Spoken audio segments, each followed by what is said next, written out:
And I imagine that some this information is going to be in your upcoming book.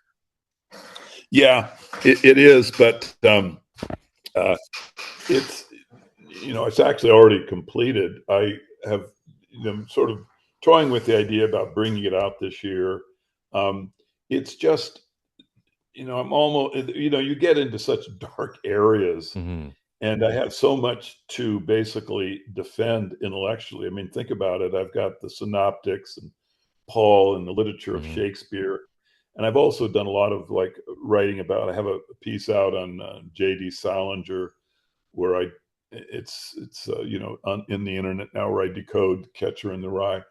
So the question is just when would be the right time to bring out like the piece that will go to um, Trajan and and Pliny the Younger, the very final phase of the typology. There's actually some very interesting typology that is visible in, for example, Timon of Athens, which is a Shakespearean play, Hmm. where he has Timon, who is representing Trajan, talking with Ape Mantis, who is actually Domitian, who went by anyway in a typological link. He's being called an ape in this other part.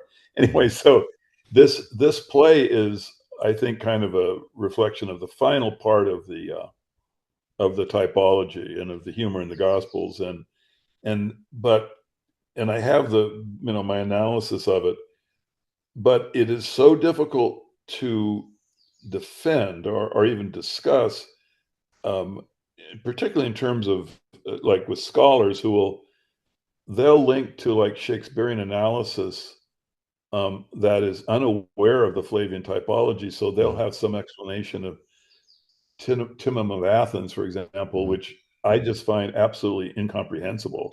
Yeah. And it's so hard to talk to them, that it's sort of like I feel that people need to kind of bubble up. In other words, you really have to start with Caesar's Messiah and then work your way through the Pauline material and Revelation, and then even have an understanding of Shakespeare Hmm. before you can really go back and then look at the final piece of the puzzle, which is the Trajan stuff. You see what I mean? In other words, Yeah. in the Trajan stuff, I'd actually be using some of the Shakespearean stuff too, which is, I think, does a better job of explaining, some of these dynamics, the relationship between Trajan and Domitian. Um, and but something, it is something that I would ever want to try to make comprehensible to someone who hasn't put in the time sort of Hmm. understanding the system. So those books, I have a couple of them. I'm perfectly happy to bring out, and I sometimes give pieces of them to scholars to look at. Hmm. But I just think it's probably better to be published after I'm gone, which at 76, we're not looking too far into the future here. Okay. So, Okay. but they definitely will come out. Hmm.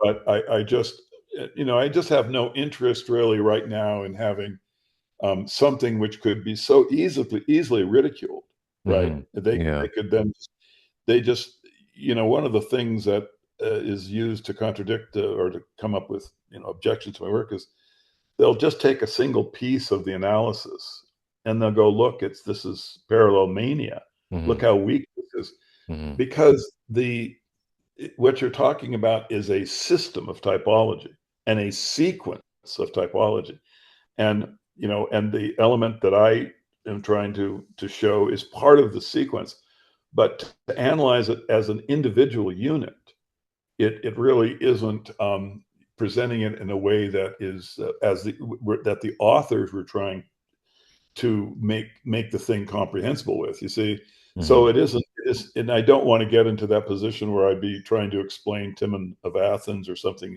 or some of the other Shakespearean plays, which are linking into the last level of the typology. Hmm. One thing